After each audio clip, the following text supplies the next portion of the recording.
Microdose, yeah, Microdose. Hosted by Kush, Hayes, and Robyn said, oh, talking the talk, cause they got things for you to know. Let's go party with Miss Robyn in the games on Cameo, yeah. Microdose, microdose, dose, dose. Microdose, microdose, dose, dose. Microdose, microdose, dose, dose. Microdose, microdose, dose, dose. What gets this next? Go and take a guess. No matter who it is, every episode's the best. Every episode's the best. Every episode's the best. If you disagree, you're crazy, simple as chess. Microdose, microdose, microdose, microdose, microdose, microdose, microdose, yeah, microdose. What's good, y'all? Kush Hayes here, coming to you. Microdose, number 67. It's a good time. 429 days later into this pandemic that we are still in. With me, to keep me company, Robyn Seto. Miss Robyn, if you're nasty. How you doing tonight, kid? Ooh, I'm busy. I'm busy as a bees. All right. Busy with the employment. But what are they doing to you? Well, I am learning how to pay their bills correctly at the place that I work at. That's a good thing to know. That's a good thing to know. It's surprisingly complicated, but I feel like it's good for my brain elasticity. So I'm enjoying it, even though I'm tired as heck and busy. But at least I don't feel like I'm sitting around twiddling my thumbs. It's good to keep busy. It's good to not be bored. I can tell you that I've been bored many times over the last 429 days, and yeah, I'm over it. I wish I was working. I'm glad that things are starting to open up again. As this episode drops, I will be like 2 or 3 hours into my second Vax. So that microchip, I understand, it gets a little irritated on the arm, but I think it's good. Just in put all a little seriousness, refrigerator magnet over it just to soothe it a little. I hear that helps.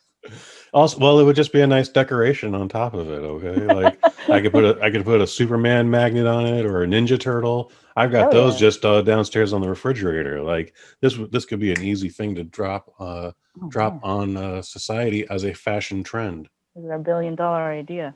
God damn it! Right? Well, maybe that was the plan the entire time. COVID was all about getting magnetic microchips in people's arms so that the Magnet Corporation could start selling overhaul at double the bulk rate. I always knew those refrigerator magnets were a little bit too cute to be completely The eyes follow you. innocent, The eyes follow you every time. They judging you when you open the door, making that sandwich at 2 a.m. Those motherfuckers. We are in the looking glass here, people. Ooh. Like I said, society is opening up again, Robyn. Have you noticed anything different? Is there a new normal for you that you're witnessing? Like your bubble's a little different than my bubble.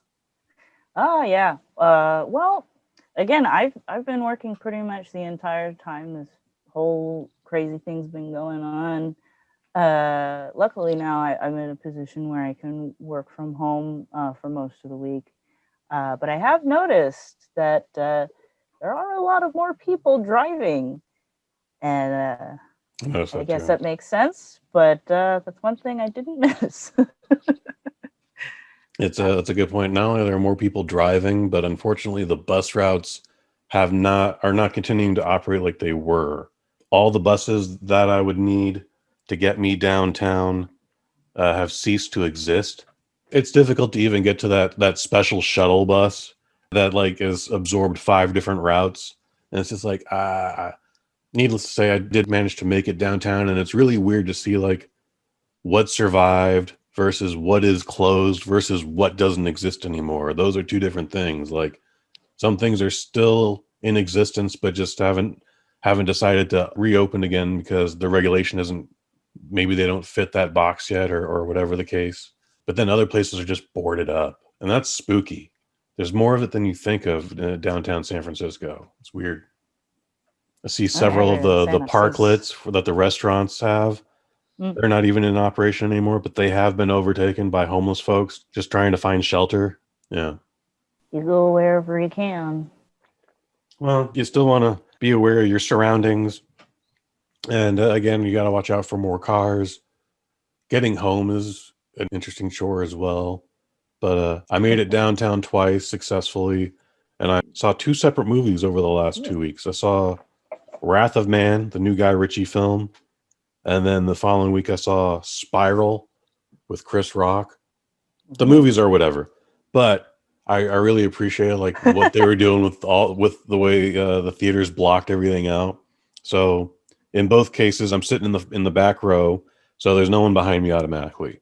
But they've not only blocked off my seat, but they've blocked off 3 seats to the left. They blocked off 3 seats to the right, and then just for shits and giggles, they blocked off through the 3 seats directly in front of me. And I was like, I like this bubble a lot. I wish we would do this more. I am noticing, though, for next week, once the next wave of regulations take over, that things are a lot more looser, and those bubbles are a lot smaller now. Like, life is returning to normal. Yeah, life finds a way, as they say. Wow. Fun times. Fun times. I made it out to a house party last weekend. Oh, how was that? It was good. It was nice to get out. The birthday boy actually lives out of the city, so you got to cross a bridge and then go up like a large hill, but the view is beautiful. But you know what? Despite the fact that I've just been walled up for the last 400 plus days, it didn't feel like any different. It felt like I was just at another party of his, like any old thing. People are a little more mature. The deck isn't being set on fire this year, thankfully. That's a whole story from many decades ago. But I felt like nothing dramatic had changed. Like, I was like, oh yeah, it's another birthday at Joe's. Like, this is nice. I like getting up here. Yeah. Have you been to any social gatherings yet? Well, I don't have any friends, so I don't go to parties. Well, that's kind of true.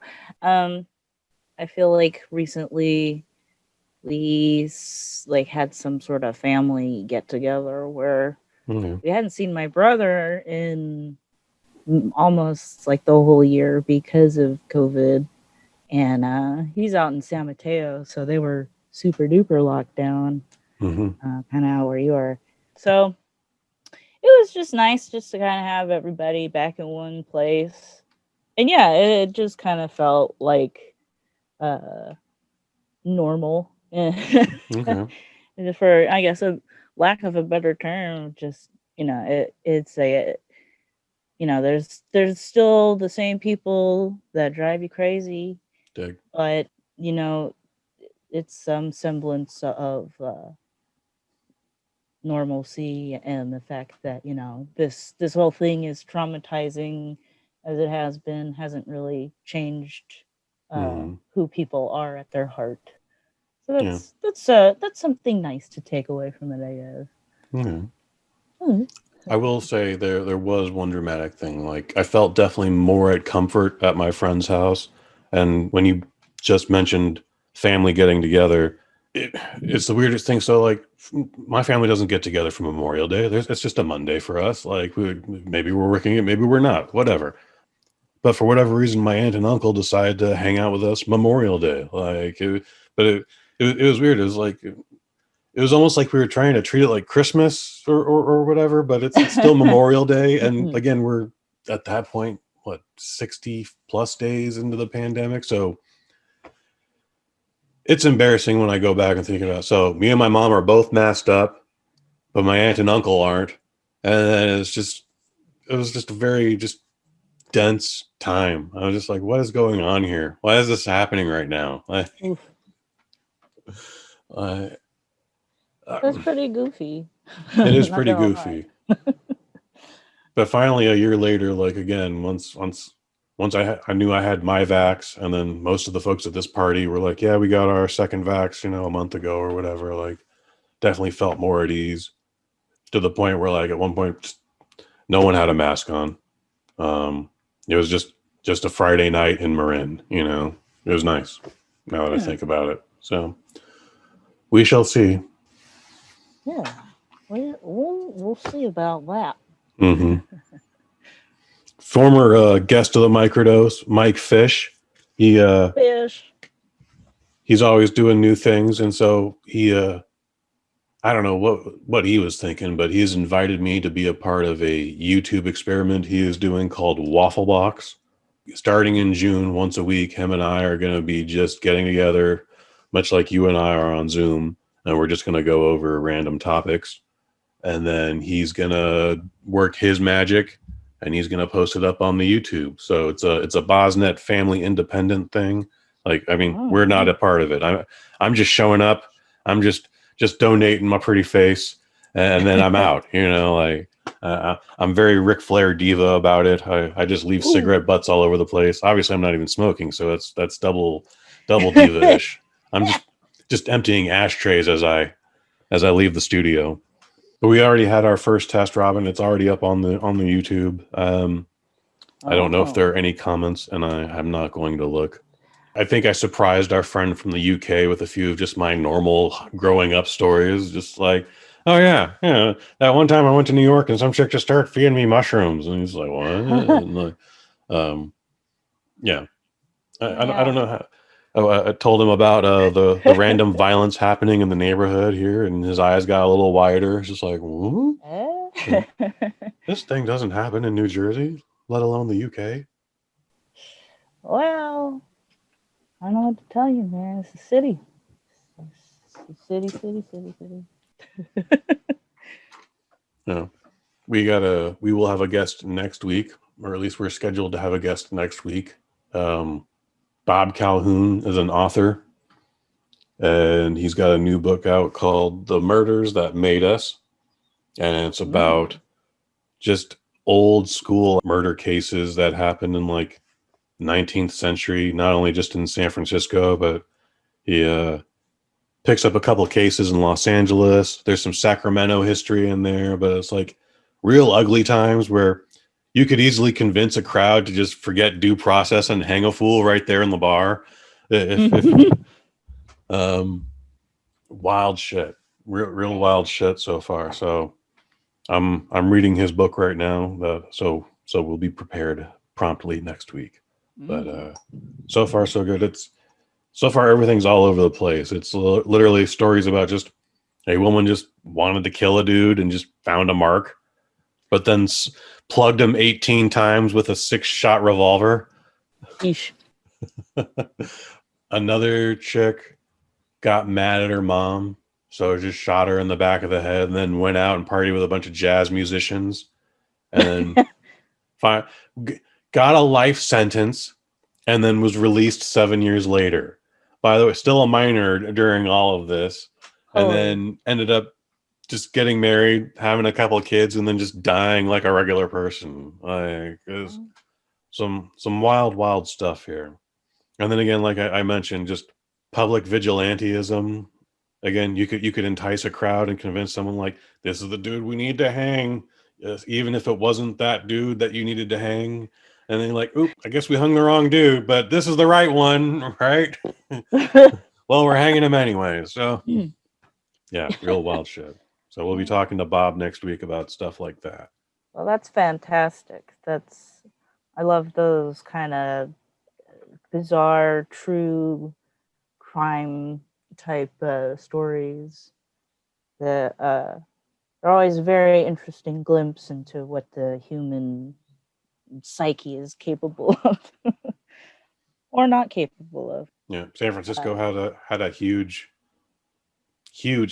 influx of population where in 1848 there was like 400 people in San Francisco, but then in 1849 there was 25,000 people in San Francisco, again trying to get that gold because the word got out there. Going on panning. Okay, so I'm going to talk real quick about the Village, Resident Evil, I guess 8, which doesn't really look or play like a Resident Evil game, and pretty much the only reason people are talking about it is because of the giant 9-foot-tall vampire mommy. So it looks really, really, really good sometimes. Okay. And other times it looks like something I made when I was trying to do 3D modeling. Oh, wow. Now, what are you playing this game on? So this is the PlayStation 5. Wow.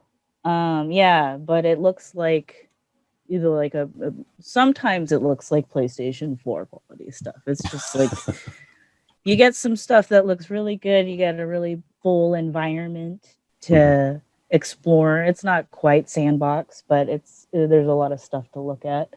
But then you start to notice kind of weird, lazy things.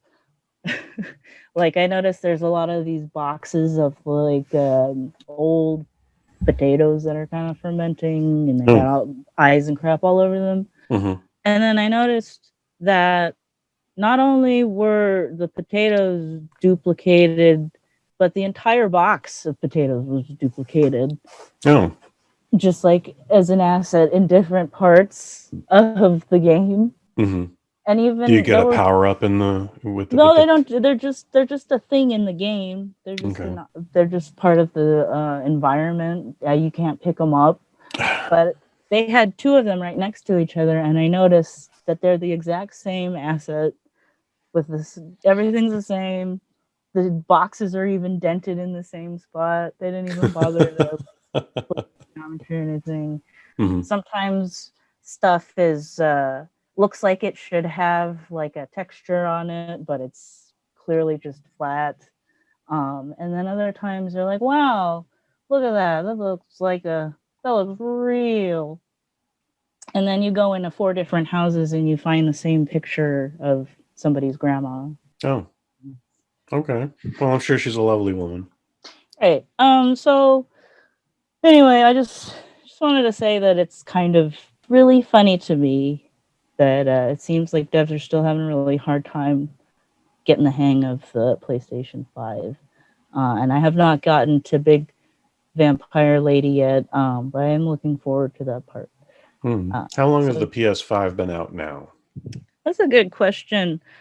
Man, I can't. I would say maybe like a year or two. I don't know. A year or two. Oh my god. It's not mine, but yeah, and it's still kind of seems really new to me, and that's probably because there's not a lot of exclusive games for it right now, or I have no idea. It's not the best console I've ever experienced, but I mean, it was. I think I'm just gonna stay with my PlayStation 4. Yeah. I believe it's been 5 years now since I picked it up. I still love it. I decided the best thing for it is to just keep it unplugged from the internet. So I can't go on and download new stuff, obviously, but I have everything I want. I got my Rock Band. I've got my 300 tracks. I'm gonna be fine forever. Right. It'll play physical Blu-ray if I need it to. It's In fact, I think if I ever want to go online with a PlayStation 4, and I don't want to play little racist 12-year-olds online, then maybe I'll buy another PlayStation 4, which sounds like just a waste of space, but that'll be my burner PlayStation. That'll absorb all the data, and I won't have to worry about losing anything or burning any extra time. The kids at the Overlook Theater, another bunch of guests that we've had on the show here, they do a Twitch channel called Barely Functioning Gamers, I believe. And so Monday night they had a bunch of folks come over and they were playing the Resident Evil 8 with the big booby lady. Mamma mia. Yeah. They were just playing the demo, so I saw that someone was going through checking out different houses. There was a werewolf at one point. I don't know. It looks like a different Resident Evil to me, but only that's because the last time I played Resident Evil was on a PlayStation 1, and it was Resident Evil 2. Yeah. And then I haven't played any since then. I've only seen a couple of the movies. And when that chick started levitating cars with her mind, I was like, that's it, I'm out. And I feel comfortable with that decision. Yeah. My complaint about the big vampire booby lady is I refuse to believe that this woman of affluent wealth who is 9 feet tall does not have larger door frames. Like, she has to duck. She has to duck in. Like, what the... Was she entering... Is she Winnie the Pooh and entering Rabbit's hole? Like... I don't know if I said the proper names in that correctly, but you Rabbit's knew what I was hole. doing.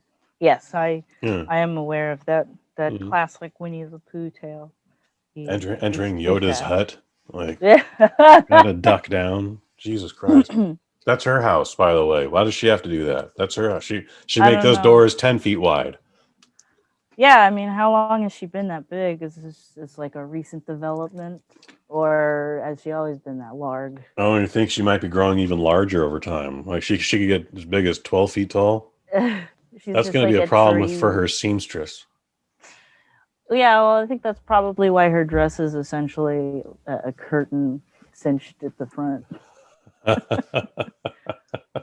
Well, I hope I can hide underneath her boobs at least. Yeah, and like you have your part of your hand is gone, and It is? Why? and because a lichen eats it. Oh, well, that's upsetting. Werewolf. Oh yeah, and so there's this thing with like mushrooms where I guess don't eat the mushrooms. And I was like, what's with that? Is that because like lichen is also a term for like a fungus, kind of like but it's more kind of like a cross between what you would think of as a fungus and a moss. Mhm. Anytime you go to like a area where there's lots of older trees and they have that kind of like light greenish kind of seafoamy shit on it, that's lichen. Mm. So there's your science fact for the day. But also for some reason, somehow lichen also means werewolf. So I don't know the etymology of that, but It sounds like some tomfoolery. it does. And also I find the characters to be really grating in in this game. Are they even the same characters from the original Resident Evil? Well, I remember a dude named Leon and a chick named Claire. no, this is just Chris Redfield. Okay, I remember Chris Redfield. And he's like an asshole for some reason, and the game doesn't explain why up front. Oh, okay. So that was kind of frustrating on its face. Hmm. And then yeah, pretty much all these people he encounters are just really frustrating to watch.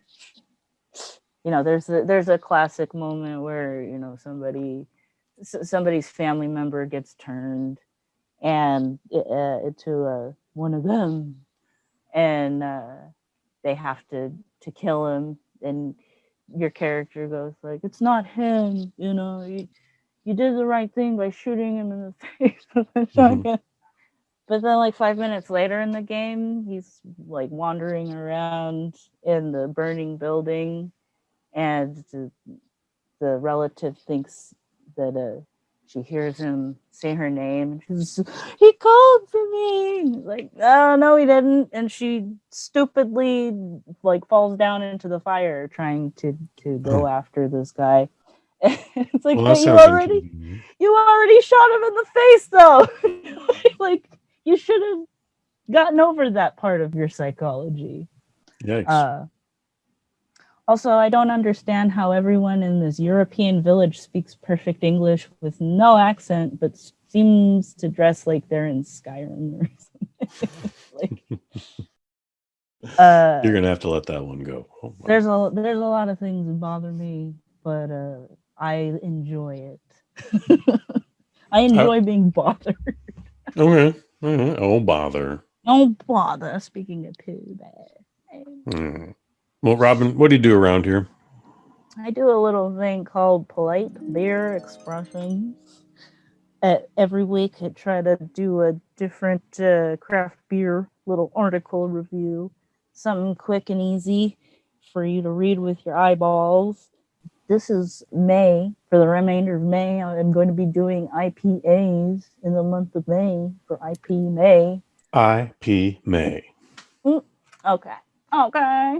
So yeah, check those out. Those go up on Wednesdays at noon California time, because we like to sleep in. That's nice, isn't it? I do a couple things here. There are movie reviews again. I just mentioned Wrath of Man. I don't know which one it is. And Spiral, Saw, Book of Eight, the Book of Saw. The new Chris Rock Jam. That's a Saw movie. Check it out. Saw. You can find both of those on the bosnet.family/reviews. Otherwise, Sweet Science Cinema number 3. We're talking $1 Million Baby. Me and Pro Wrestling Hall of Famer Jameel Hemphill. That's the last Wednesday of May, the 28th, I believe. You can currently catch Kush and Kai 55 from a couple weeks ago. We're talking Hanging with the Homeboys. This has been an interesting 429 days. Let's see what happens in 500. I've been Kush Hayes. I've been Robyn. You've been you.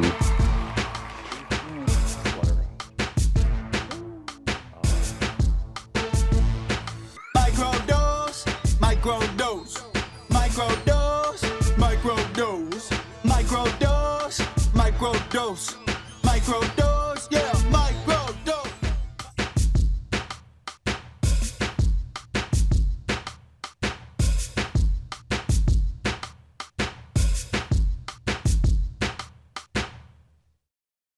From the BosNet family. The eyes follow you. Innocent, The eyes you know? follow you.